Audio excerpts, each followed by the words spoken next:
অবসর জীবনের পরিকল্পনা জীবনের অন্যতম গুরুত্বপূর্ণ আর্থিক সিদ্ধান্ত। আজ আপনি যে সিদ্ধান্ত নেবেন সেটাই নির্ধারণ করবে আপনার ভবিষ্যতের আর্থিক নিরাপত্তা। ভারতে এখন পেনশন নিয়ে সবচেয়ে বড় আলোচনা ন্যাশনাল পেনশন সিস্টেম বনাম ইউনিফাইড পেনশন স্কিম। একদিকে বাজার নির্ভর রিটার্ন, অন্যদিকে নিশ্চিত পেনশন। প্রশ্ন একটাই, আপনার জন্য কোনটা সেরা? এখন প্রশ্ন হলো, এনপিএস কি, ইউপিএস কি? দুই স্কিমের মধ্যে মূল পার্থক্য কি এবং আপনার জন্য কোনটি বেশি উপযোগী? 2004 সালে চালু হয় ন্যাশনাল পেনশন সিস্টেম। তখন এটি সরকারি কর্মীদের জন্য আনা হয়েছিল। পরে 2009 সালে এটি সাধারণ নাগরিকদের জন্য খুলে দেওয়া হয়। অর্থাৎ এখন সরকারি কর্মী, বেসরকারি কর্মী, স্বনিযুক্ত ব্যক্তি, এমনকি এনআরআইরাও এতে বিনিয়োগ করতে পারেন। এটি একটি মার্কেট লিঙ্কড স্কিম, অর্থাৎ আপনার পেনশন নির্ভর করবে শেয়ার বাজার, বন্ড ও অন্যান্য বিনিয়োগের পারফরম্যান্সের ওপর। অবসরের সময় কি হয়? 60 বছর বয়সে 60% টাকা আপনি এককালীন তুলতে পারবেন ট্যাক্স ফ্রি, বাকি 40% দিয়ে কিনতে হবে অ্যানুইটি। এনপিএসের সুবিধা ও অসুবিধা।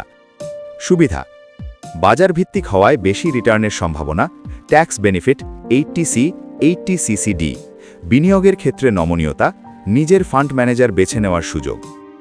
অসুবিধা: পেনশন নিশ্চিত নয়, বাজার খারাপ হলে রিটার্ন কম হতে পারে, 40% টাকা অ্যানুইটিতে আটকে যায়। 2024 সালে চালু হয় ইউনিফাইড পেনশন স্কিম। এটি মূলত একটি হাইব্রিড স্কিম, যেখানে এনপিএসের মতো কন্ট্রিবিউশন আছে, কিন্তু ওপিএসের মতো নিশ্চিত পেনশনও রয়েছে। বর্তমানে কেন্দ্রীয় সরকারি কর্মীরা, ভবিষ্যতে রাজ্য সরকারি কর্মীরাও এর আওতায় আসতে পারেন। যদি 25 বছর চাকরি করেন তাহলে অবসরের সময় নিশ্চিত পেনশন পাবেন, শেষ 12 মাসের গড় বেসিক বেতনের 50% পেনশন। 10 বছর চাকরি করলেও মাসে 10,000 টাকা ন্যূনতম পেনশন নিশ্চিত। পেনশনভোগীর মৃত্যু হলে পরিবার শেষ পেনশনের 60% পাবে। ইউপিএসের সুবিধা ও অসুবিধা। সুবিধা: নিশ্চিত পেনশন, পরিবারকে আর্থিক সুরক্ষা, মুদ্রাস্ফীতি অনুযায়ী ডিএ বৃদ্ধি, গ্র্যাচুইটি সুবিধা। অসুবিধা: এককালীন টাকা তোলার সুযোগ নেই, বিনিয়োগের নমনীয়তা নেই, ট্যাক্স নিয়ে স্পষ্টতা এখনও নেই। এনপিএস ভার্সেস ইউপিএস, মূল পার্থক্য। এখন সবচেয়ে গুরুত্বপূর্ণ প্রশ্ন, দুই স্কিমের মধ্যে পার্থক্য কোথায়? ঝুঁকি: এনপিএস বাজার নির্ভর, ঝুঁকি বেশি। ইউপিএস নিশ্চিত পেনশন, ঝুঁকি কম। পেনশন: এনপিএস নির্দিষ্ট নয়, ইউপিএস নির্দিষ্ট, 50% বেতন, লাম্প সাম টাকা।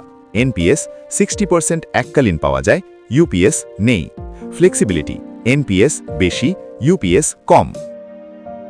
এখন আসল সিদ্ধান্তের জায়গা।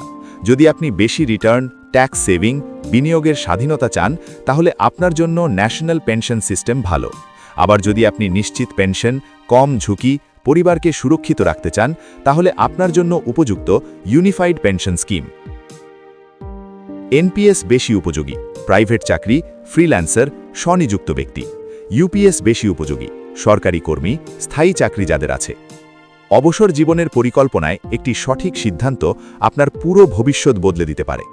একদিকে ন্যাশনাল পেনশন সিস্টেম, যেখানে রয়েছে বেশি রিটার্নের সম্ভাবনা, অন্যদিকে ইউনিফাইড পেনশন স্কিম, যেখানে রয়েছে নিশ্চয়তা ও স্থিরতা। শেষ পর্যন্ত সিদ্ধান্ত আপনার। আপনি কি ঝুঁকি নিয়ে বেশি লাভ চান, নাকি নিশ্চিন্ত জীবনের জন্য স্থায়ী পেনশন? সঠিক পরিকল্পনায় আপনার গোল্ডেন ইয়ার্সকে সত্যিই সোনালী করে তুলতে পারে। ব্যুরো রিপোর্ট, আর+ নিউজ। ভারতের অবসরকালীন সঞ্চয় ব্যবস্থায় একটি বড় পরিবর্তন আসতে চলেছে। 2024 সাল থেকে ন্যাশনাল পেনশন সিস্টেম বা এনপিএসের নিয়মে বেশ কিছু গুরুত্বপূর্ণ পরিবর্তন কার্যকর হয়েছে। এই পরিবর্তনগুলি এনেছে pension fund regulatory and development authority বা পিএফআরডিএ। এই সংস্কারের মূল উদ্দেশ্য হল বেসরকারি কর্মীদের জন্য আরও বেশি নমনীয়তা বা ফ্লেক্সিবিলিটি দেওয়া এবং সরকারি কর্মীদের ক্ষেত্রে প্রক্রিয়াকে আরও সুসংগঠিত করা। সবচেয়ে গুরুত্বপূর্ণ বিষয় হল, এবার থেকে সরকারি কর্মী এবং বেসরকারি কর্মীদের জন্য এনপিএসের নিয়ম আলাদা করে নির্ধারণ করা হয়েছে। 2024 সালে এনপিএসে কি বড় পরিবর্তন হয়েছে? সরকারি ও বেসরকারি কর্মীদের নিয়মে কি পার্থক্য? অবসরের সময় কত টাকা একসঙ্গে তোলা যাবে এবং সাধারণ গ্রাহকদের জন্য এর প্রভাব কি হতে পারে? এনপিএস কি?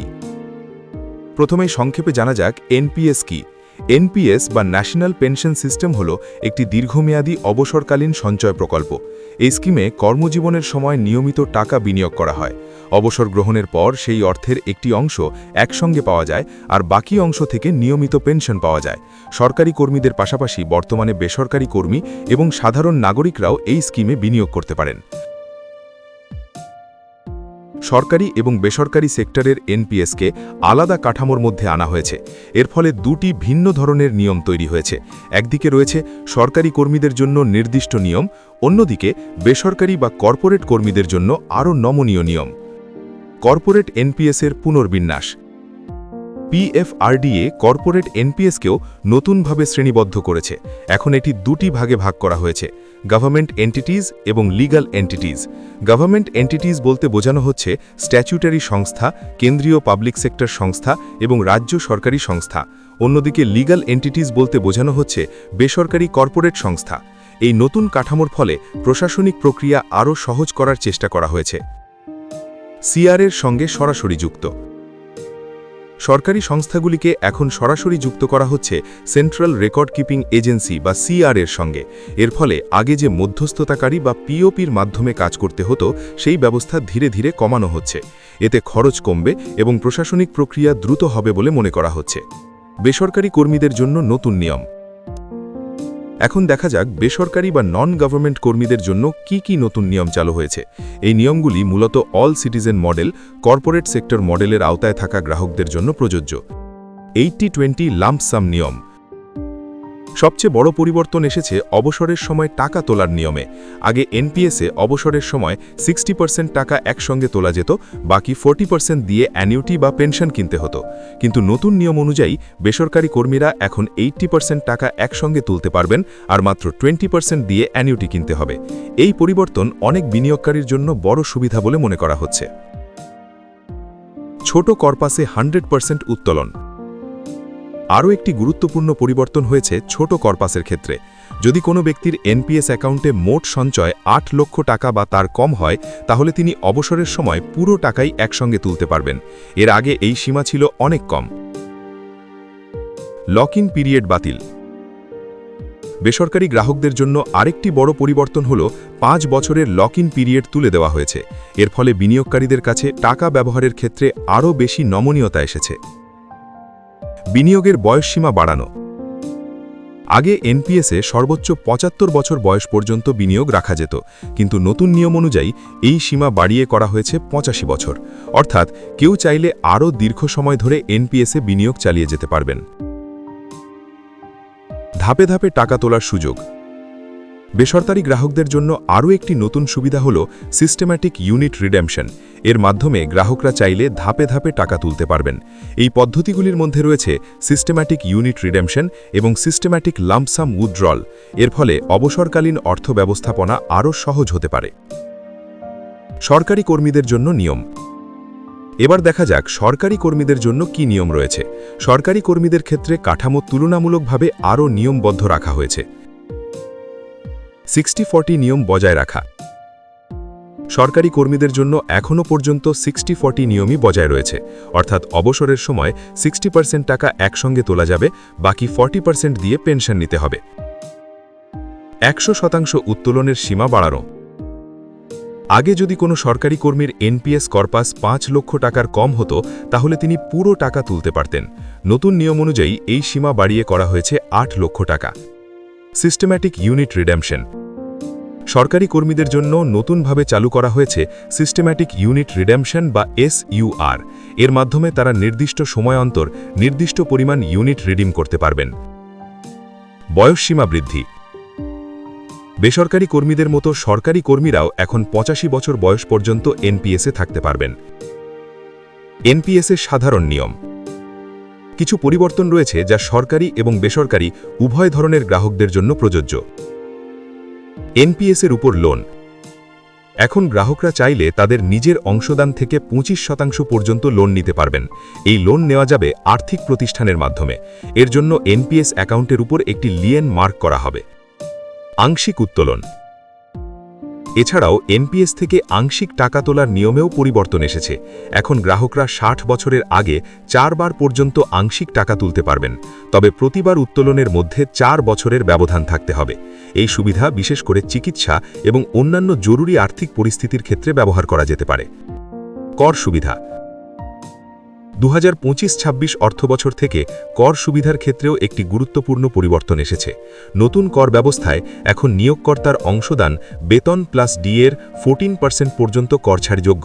এই সুবিধা এখন সরকারি এবং বেসরকারি উভয় কর্মীর জন্য সমানভাবে প্রযোজ্য। কর সংক্রান্ত একটি গুরুত্বপূর্ণ বিষয়। যদিও বেসরকারি কর্মীরা এখন 80% টাকা তুলতে পারবেন, তবে বর্তমানে করমুক্ত অংশ এখনও 60% পর্যন্ত স্পষ্টভাবে নির্ধারিত। অতিরিক্ত 20%-এর কর ব্যবস্থা নিয়ে ভবিষ্যতের বাজেটে আরও স্পষ্টতা আসতে পারে। সব মিলিয়ে বলা যায় 2026 সালের এনপিএস সংস্কার ভারতের অবসরকালীন সঞ্চয় ব্যবস্থায় একটি গুরুত্বপূর্ণ পরিবর্তন। এই পরিবর্তনের মাধ্যমে বেসরকারি কর্মীদের জন্য আরও নমনীয়তা, সরকারি কর্মীদের জন্য আরও সুসংগঠিত কাঠামো এবং বিনিয়োগকারীদের জন্য নতুন সুযোগ তৈরি করার চেষ্টা করা হয়েছে। তবে বিনিয়োগ করার আগে প্রত্যেক গ্রাহকের উচিত নিজের আর্থিক লক্ষ্য এবং অবসর পরিকল্পনা অনুযায়ী সিদ্ধান্ত নেওয়া, কারণ দীর্ঘমেয়াদী সঞ্চয়ের ক্ষেত্রে সঠিক পরিকল্পনাই ভবিষ্যতের আর্থিক নিরাপত্তা নিশ্চিত করতে পারে। ব্যুরো রিপোর্ট, আর প্লাস নিউজ।